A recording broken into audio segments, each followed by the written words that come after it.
Wellness by Designs. I'm your host, Andrew Whitfield Cook. Today we're talking with Sonya Reynolds, who's a nutritionist and health coach, and she's also the mother of Imogen, or Imi, who has a rare form of epilepsy called ESES.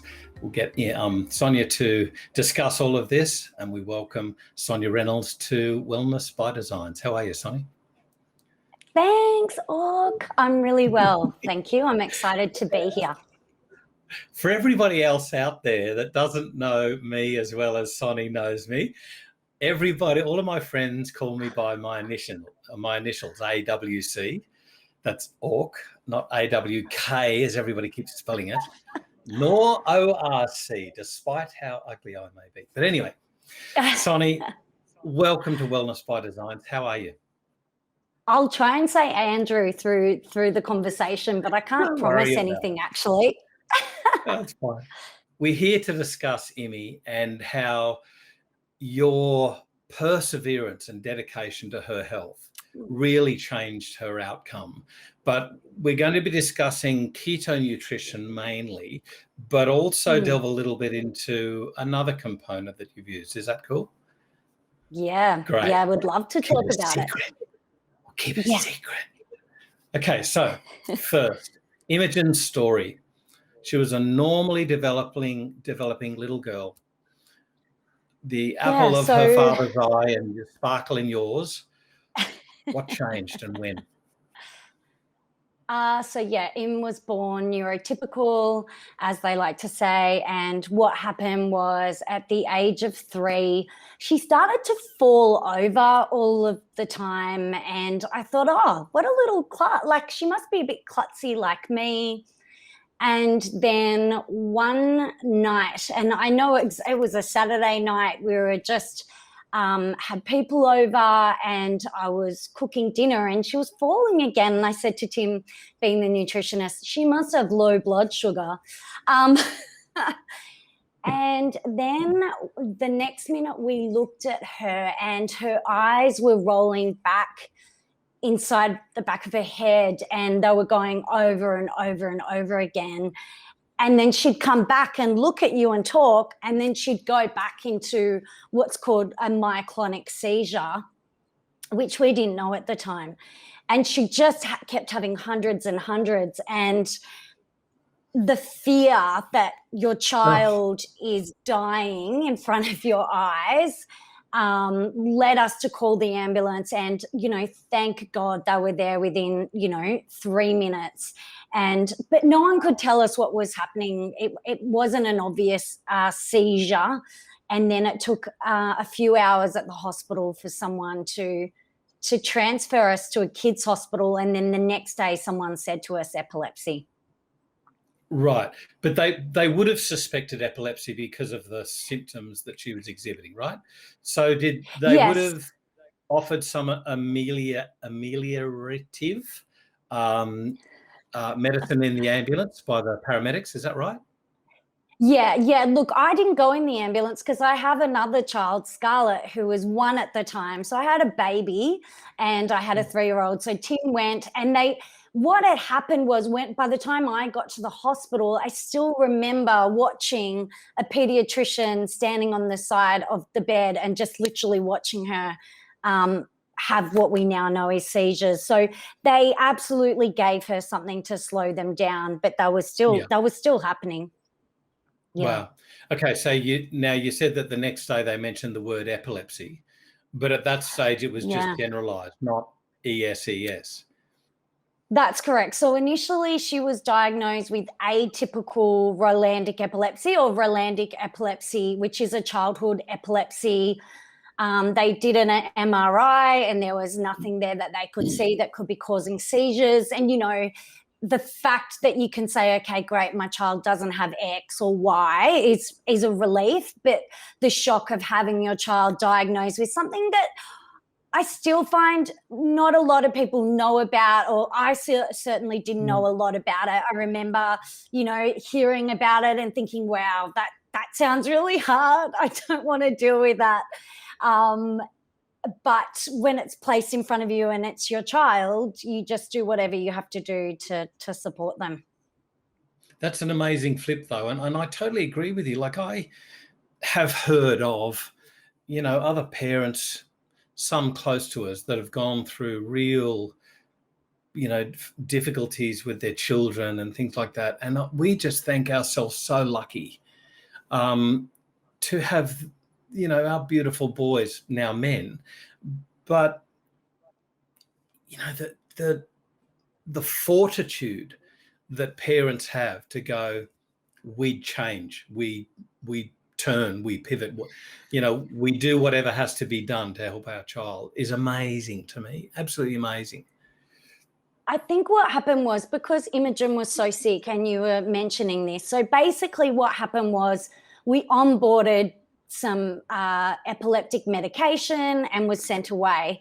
But then what happened was the seizures were getting worse and worse, more and more frequent. And we were brought back in for a EEG overnight.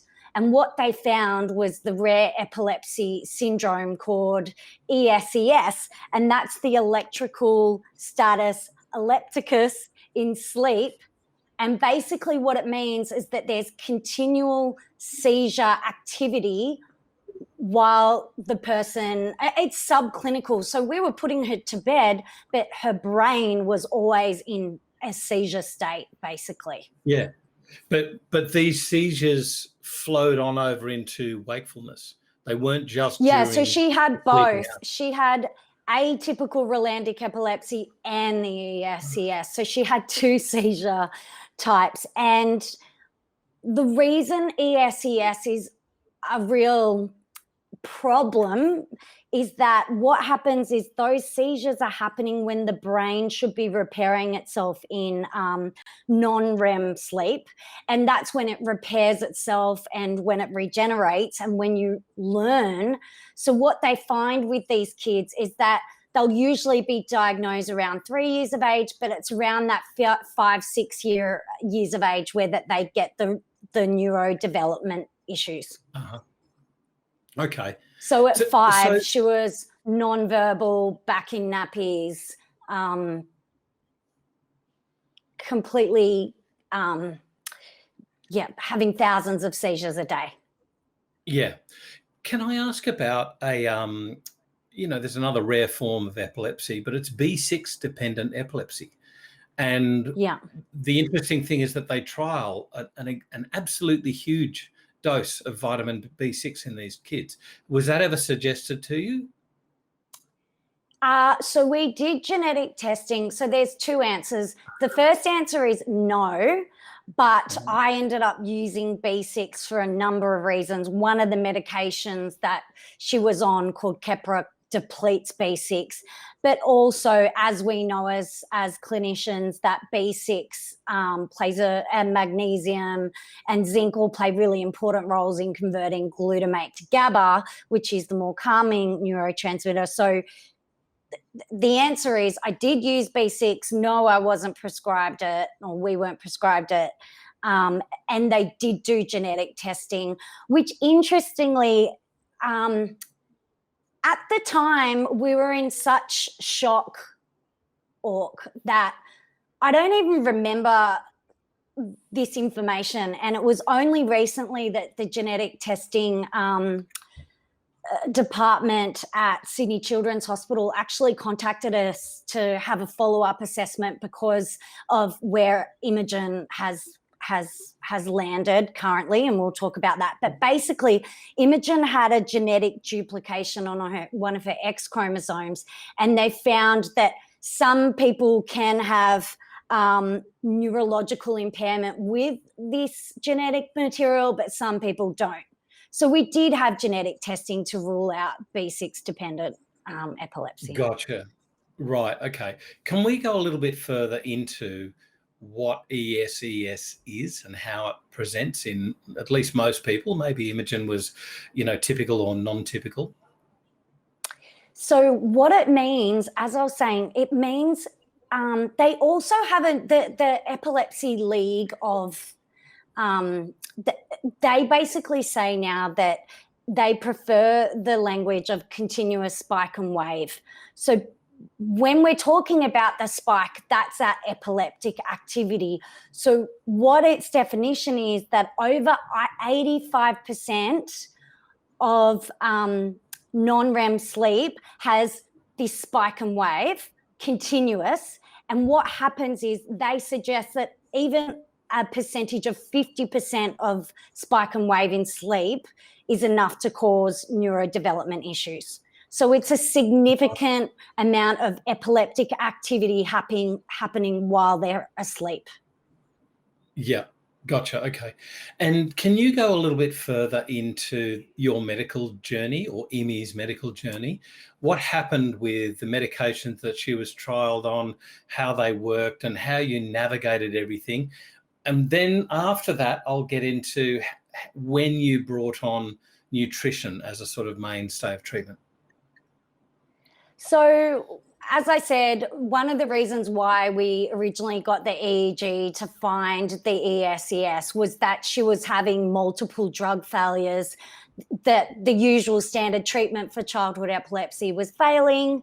And so we were looking for answers. They were looking for answers. So we went down that pathway, and then we were quite devastated with the ESES diagnosis. We knew it was rare, but the very little information that you can find, it's all about regression, neurodevelopment, mental regression, and intellectual disability. So we were really fearful for that.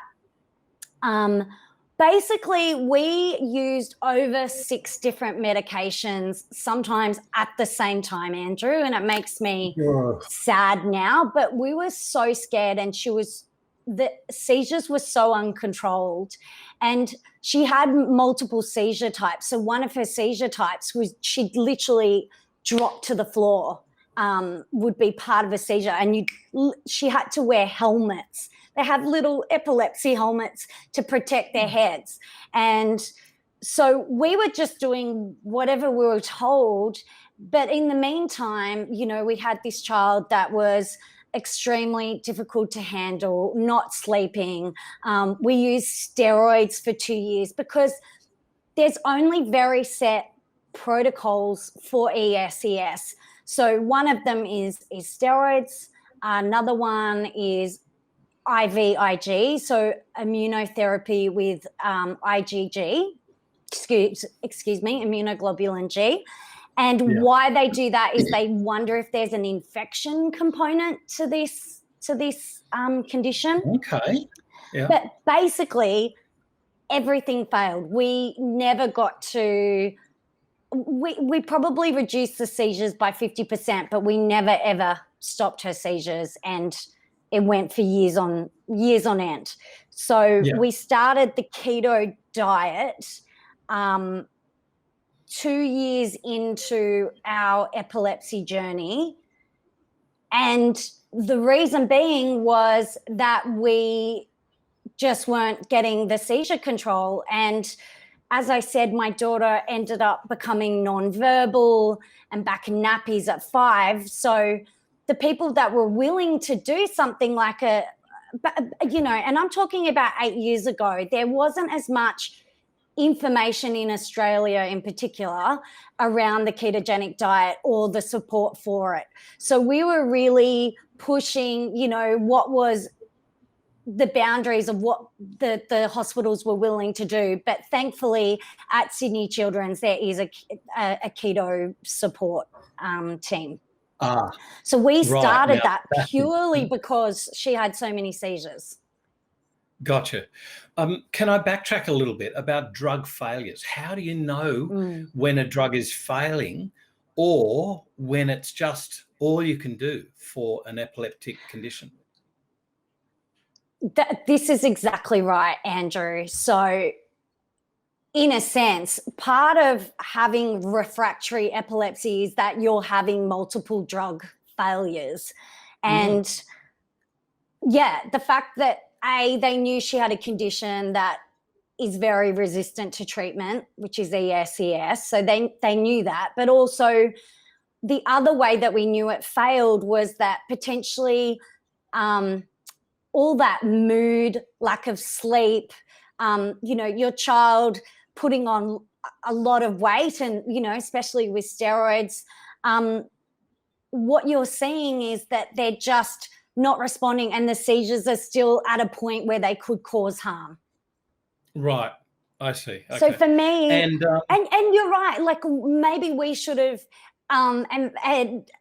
looked at it and gone, okay, this is the best it's going to get. And we kind of did think that, like, okay, this is where we're going to land. Let's be on as less medications as possible, but you're not going to try things that are really hard until you feel like, okay, there's no other way to go. And I think, as I said, I think we're in so much shock and overwhelm, and our daughter was so sick. We just wanted people to tell us what to do. And when they just kept prescribing medications, we were like, well, it must be okay. We must have to do this. But it was once especially me, I decided that there were better options or other options rather than just adding another drug. And there weren't really any much more we could add on. Right. Okay. So, I mean, you were talking about just accepting what medications are given you, but I think, Sonny, that's testimony to your knowledge and your strength that led you to search. I remember you telling me a long time ago about Lorenzo's oil. And that was one of the triggers in your mind that got you thinking there's got to be another answer. There's got to be another way. Yeah, and I think Australia is I think it's a different world now. I know 8 years ago doesn't sound like that long, but I just feel like we get information so much more quickly now, and maybe that's because of podcasts. But what I noticed now is keto is so much more well-known and talked about, and I feel like patients are being offered it at hospitals and supported more, whereas it really was me going on the internet and trying to find, and I still help lots of mums of kids with epilepsy, and we all do it. We get online and to a certain point I say to people, get offline as well. But I think there is something in that, okay, well, this isn't working. What are our options? What have we got to lose? And, it's so funny that the way that they use keto as this last line, I think there's a bit more grey in there. I don't think it needs to be black and white that it is right now, Andrew. Like, I think that there's a lot more nutrition education that could go into supporting patients with epilepsy without having to go into that real, especially a keto that's used in hospitals where they're using like 90% fat and they're just not using enough protein with these kids. Right. So this is something that brings up a whole other area. They're using the ketogenic diet in its truest or purest form. But is that suitable, particularly when you've got kids who are on drugs which cause nutritional deficiencies? Yeah. And they are battling against neurodevelopmental issues as well. Is that diet the most nutritious for their long-term development, let alone short-term control of their symptoms? Okay. First answer is one, I think there's so much benefit. We know the ketogenic diet is anti-inflammatory for the brain. I think that it takes out a lot of those inflammatory foods like grains, like wheat. So I think there's something in removing those and putting you into ketosis and the benefits for your brain. But where I feel it does fall down is the lack of protein. So I think that what they should be doing is using a modified Atkins style of ketogenic diet with these kids so that they're getting the protein.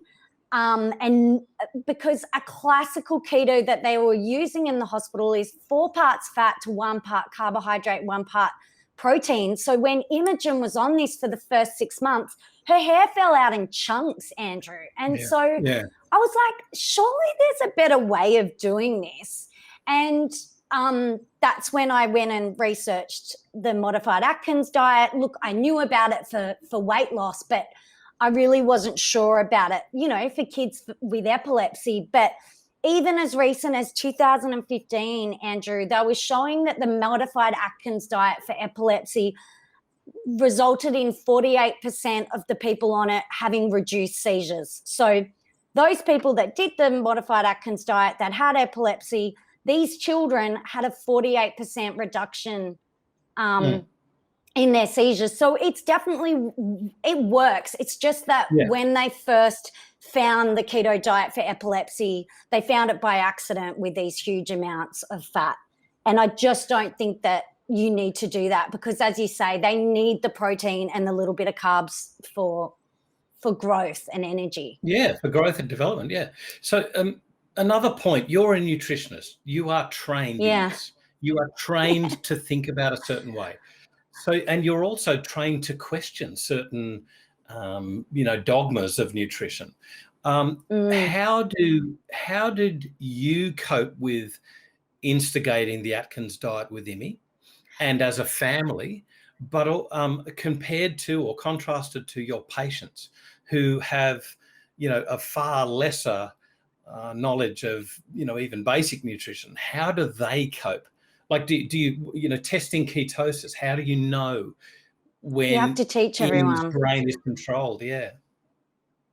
Yeah, so there is a lot. You're right. I still had to learn a lot with the ketogenic diet. It wasn't something that was trendy or as I said 8 years ago, it really was cutting edge. So I had to learn it, and the whole and eating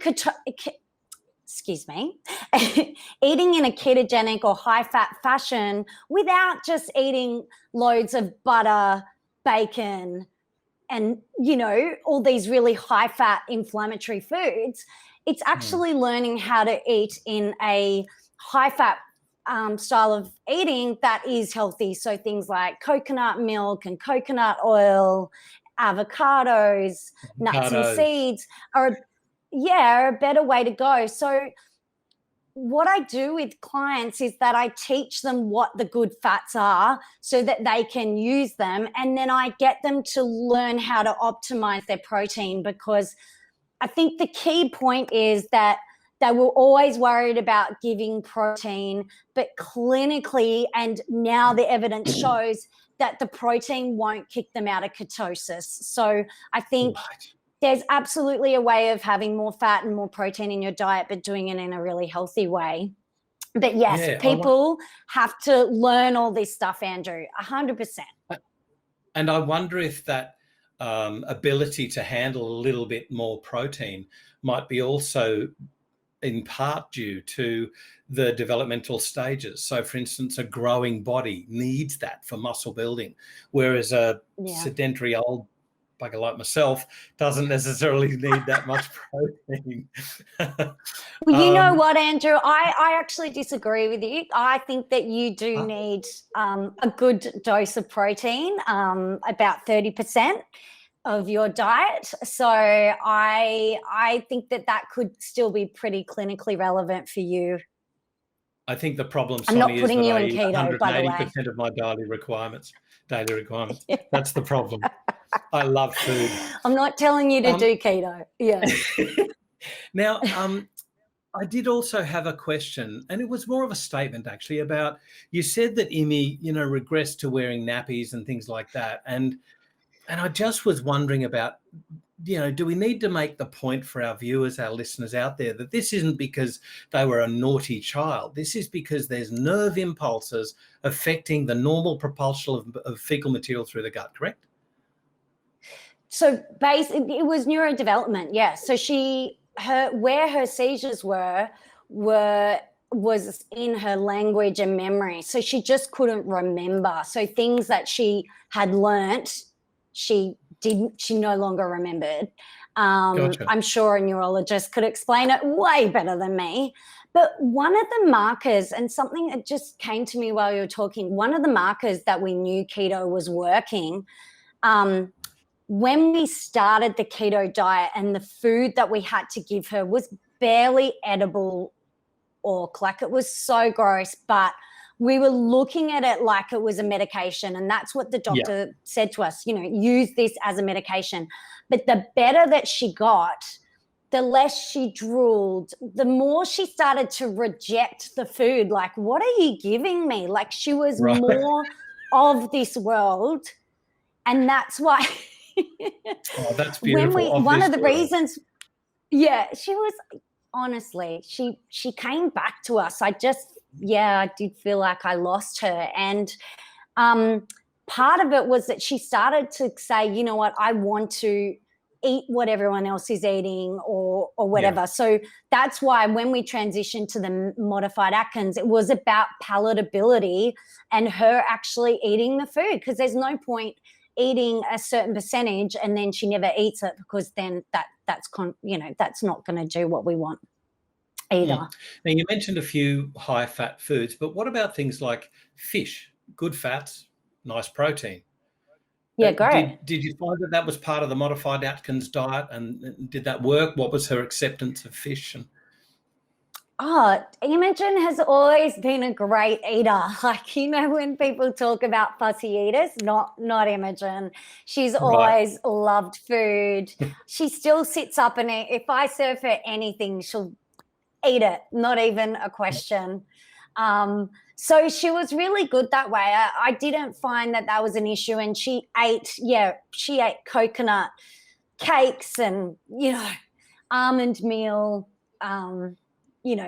cakes and biscuits. I think we're so lucky now, Andrew. Like, we've got so many more resources.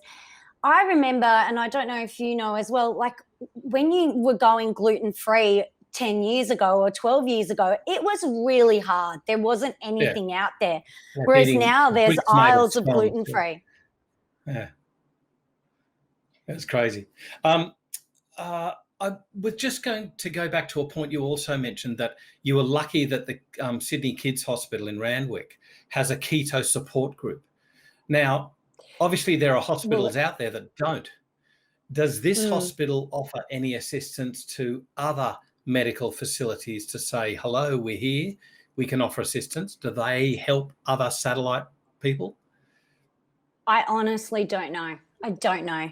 But, they're trained dietitians who specifically work with the ketogenic diet and modified Atkins diet. So there was a long wait list just to get into the Sydney Children's support team.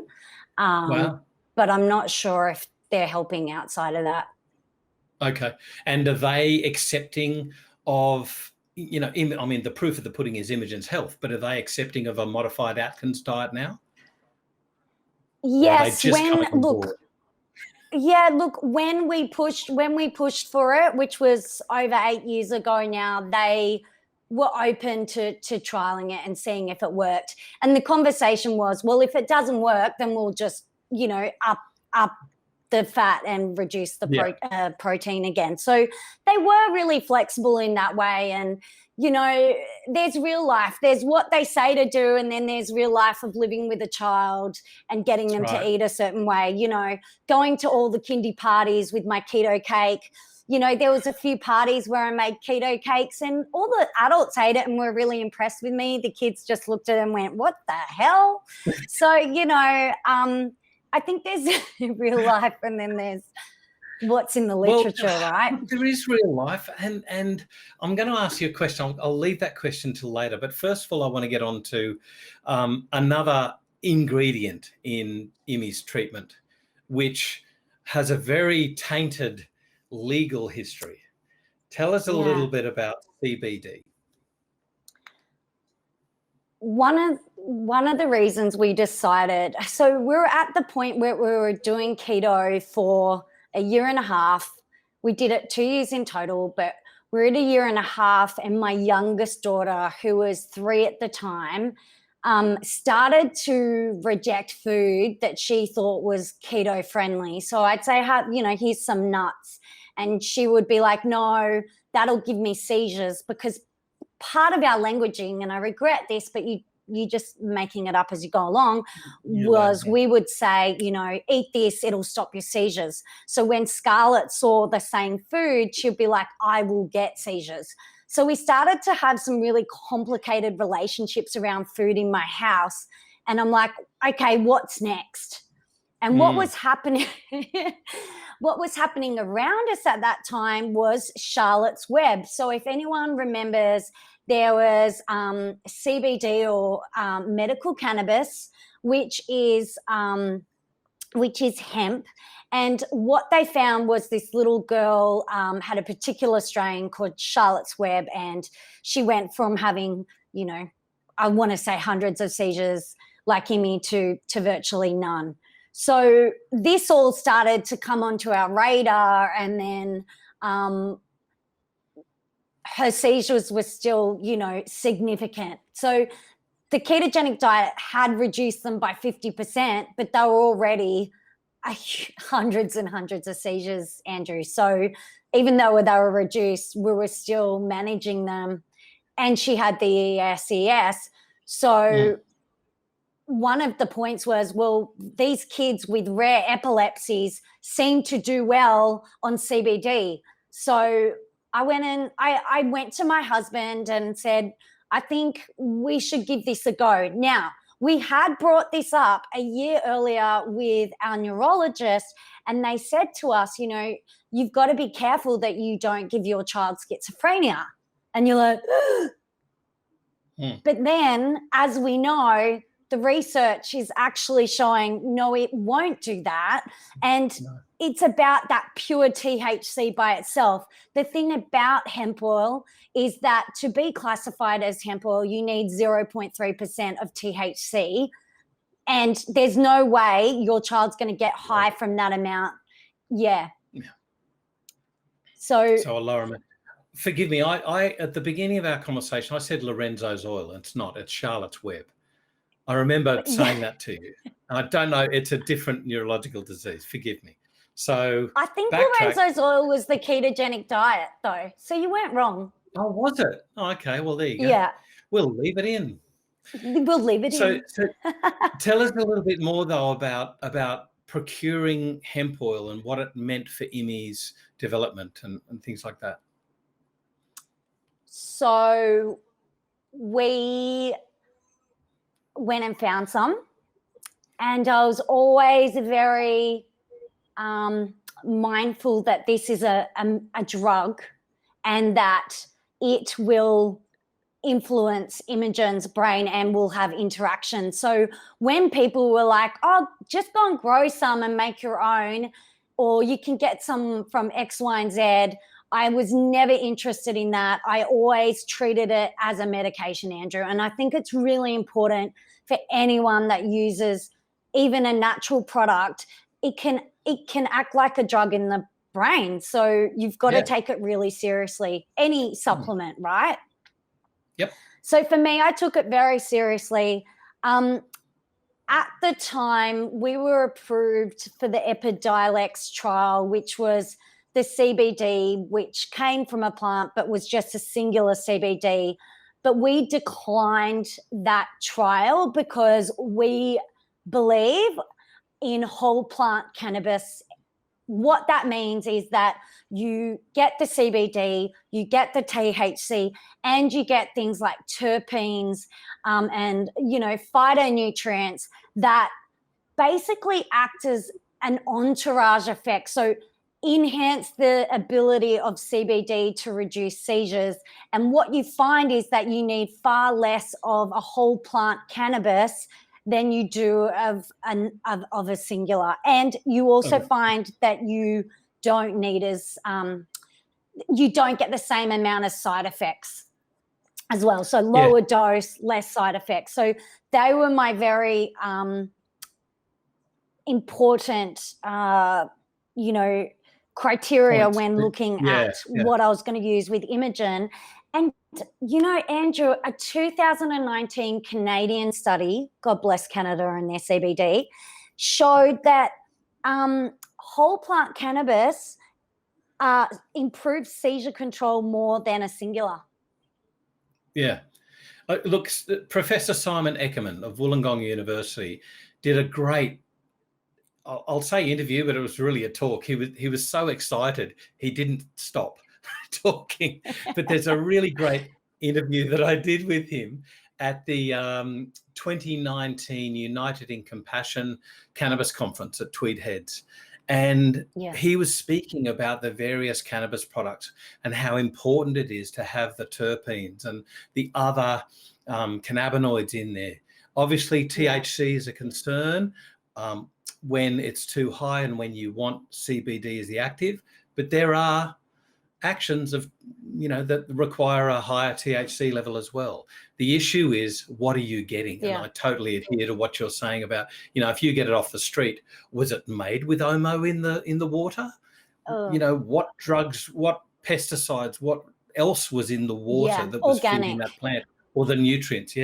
So we've still got major hurdles to go with regards to control, and then even understanding of the plethora, the legion of different products out on the market. And I guess this is where doctors get scared. Totally. That's something really interesting that I've been chatting with a client with at the moment. They're being prescribed CBD whole plant, and it's a full spectrum one. So it's got all the cannabinoids and terpenes, etc., as described. And what they've found is that the dose they're giving is way too high, that they've needed to bring it down. And I know just for Imogen, we halved the dose of her CBD when we used a full spectrum to one that wasn't as good. Looking back, wasn't as good quality. At the time, we got great control, but when we hit that sweet spot with this CBD, her seizures stopped. In 2017. So 4 years ago, her seizures stopped. So after a significant amount of time on the CBD and getting the dose right, the seizures pretty much stopped. And then in September 2017, August 2019, her EEG was no longer ESES, and we weaned all the meds. So 1.5 years ago, we weaned all meds. And Imogen actually can only remember one seizure, like the experience of it. And she doesn't have a memory of it. For such a severe syndrome, obviously, there's that memory loss. But that was actually going to be cleared of epilepsy was just a miracle. Yes, absolutely. I was going to ask you about that. And I know she was a very young girl at the time. I get it. So the chances of remembering a seizure are very slim anyway. But you said she's got a memory of one seizure. What's her memory? What happened? What does she remember of the seizure? Is it the before and drama. After or the during? Yeah. The before and after, and an ambulance came, and then this happened, like a girl. But nothing during. The drama, the story, but not the seizure. And as we know, you don't remember seizures. But no. Yes, for all the trauma, and I'll be honest that Tim and I experience a lot of trauma around watching our daughter have hundreds of seizures. She doesn't have it, which is great. I don't want my child to have trauma. But yeah, I think that's the thing that I'm happy about. But we talk about that one seizure, every month or so we talk about it again. So moving along now to Imi's current state. I was going to say state of mind, but that's too much of a pun. But so her state of being, with regards to what's happening with CBD now, the access that you can get, how much is it? Because this was one of the issues that I just couldn't get my head around, some people. But you were telling me something different, that it's actually far more accessible and affordable now. So when we first started CBD, it was over $1,000 a month that we spent on CBD for my daughter. Wow. So over $1,000. So she was severely, she was in a severe stage at the time, but yeah, it was a lot of money and it was a big commitment. But, the people that were going searching for CBD were the people that had the really sick kids and would do anything to help their child. So you're going to spend the money, aren't you, Andrew? Yep. You're going to And they're find the going to money. walk the line about being a criminal as well. That, you know, it was just, who'd care? You know, it was just, who'd care? You know, So, and that's and the sad thing about our government, that it just, you know. we are on the special access scheme for CBD. So we went through a GP who is an authorized prescriber of CBD, and she helped us get approved. So we had to go for approval for CBD, and it took a few weeks' time because we had to have multiple doctors vouch for us that Imogen needed the CBD for her functioning. So it's a lot less now, but we absolutely believe in people accessing the best quality cannabis and going through a doctor and having it prescribed, which is why I said, you know, you need to treat it like it's a medication, it's a drug. Yes. So that's why I always say, you know, find someone, and that's where United in Compassion can really help, because they can help people, you know, access resources. But I'm an advocate for CBD, but I don't say that it's for every epileptic child. It may not be relevant, but for the right kids, you know, and it isn't a miracle. It doesn't work for everyone, but for the right person, it works. And I'm really very thankful that we did what we did. And Imi's development now, how's she going? And what's for the future now for Imi? So she was diagnosed with the moderate intellectual disability in March 2019. And what that means is that she's 12 and a half and she's learning to read and write. But she's this amazing, bright, funny, you know, teenager. She's about to turn 13 in October. I'm getting emotional now. So, you know, I'm so proud of her. We don't know what the future holds. There's really not a lot of evidence there. Or I think the great thing about the internet now is that we can join support groups and find other people whose children have the same condition as ours. But I've also been a bit protective of her and us, and just look at what happened. We never knew where her epilepsy, what was going to happen, where she was, you know, when she was so sick, and we never knew that she'd be able to even talk to us again, Andrew. So to even have a child that who goes to a dance class, or who learned to ride a bike, was so significant. And things that sometimes parents take for granted, you have to be really thankful for, because you didn't know if your child was even going to live or have a good life, let alone be able to ride a bike. So yes, she's got intellectual disability, but she's a whole, you know, just like anyone, they've got wants and needs, and, you know, a very special person. And she gets a lot of support. So thanks to the NDIS, she has twice weekly OT, occupational therapy, twice weekly speech therapy, and she's in a special needs class in a high school, a public high school. So she's got a lot of support around her. But she did a DJ camp in the school holidays and created her own techno music, Andrew. So I worry. Sonya, that's fantastic. I mean, it's so wonderful to hear about.